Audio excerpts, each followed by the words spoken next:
Hello साथीभाइ, यो धतुरे भन्ने मान्छे हो कि पदुरे भन्ने मान्छे हो? यो के टेली सिरियल हो कि के सिरियलको यो कमेडियन यो बाउलाए छ कि के हो साथीभाइ? यो त उज्यालो नेपालको पार्टीमा गएर उज्यालो देखेर आफू सगरमाथामै चढे जस्तो सोध्छ कि के हो यार? यो त रवि लामिछानेले गाउँ अमेरिकामा यो गरेको त्यो गरेको, नेपालमा यो गरेको त्यो गरेको भनेर पो भन्दो रहेछ। तेरा बाउले फुटेको आँखा साले, तेरा फुटेको आँखा। तेरा बाउले अहिलेसम्म 36 वर्षसम्म यत्रो देश लुटेको देखिनस् साले खाते कि आँखा फुटेको थियो तेरो? अनि के भन्छ, रवि लामिछानेले खाएको भए पनि भनेकै छ त, खाएको भए मलाई प्रमाणित गर, प्रमाण देखाउँ म तिर्छु भनेकै छ नि। तेरो बाउले भनेको छ त्यस्तो? साले खातेहरू भन्न पनि अलि लाज लाग्नुपर्छ हो। कुन उद्देश्यले पार्टी खोलेको, कुन उद्देश्यले हामीले के गर्नको लागि खोलेको? देश बनाउनलाई भनेको होइन? अनि देश बनाउने खातेहरू त्यस्तै हुन्छ, उसले उसको कुरा काट्ने, उसले उसको कुरा काट्ने।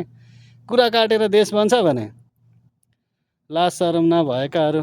तिमीहरूका बाउले 36 वर्षसम्म लुटेको देखेनौ? अनि रविले लुट्यो? रविले मात्र लुटेको देख्यौ?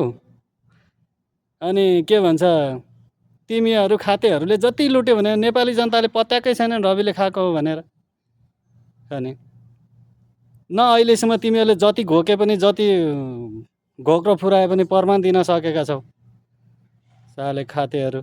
रवि छुट्न बित्तिकै तिमीहरूको उसमा त मुटुमा त भूकम्पै जान्छ हो। किन हो कि रविले हामी सबलाई जेल कोच्छ भनेर डरले हो भ्रष्टाचारीहरू? साले खाते भ्रष्टाचारीहरू भ्रष्टाचार गरेर के भन्छ, दुनियाँ देश दुनियाँलाई, देशलाई, नेपाललाई, सब नेपालीहरूलाई, नेपालीहरूको खुन पसिना लुटेर सालेहरूले अनि आफ्नो घर तला ठड्याएको छौ घरको।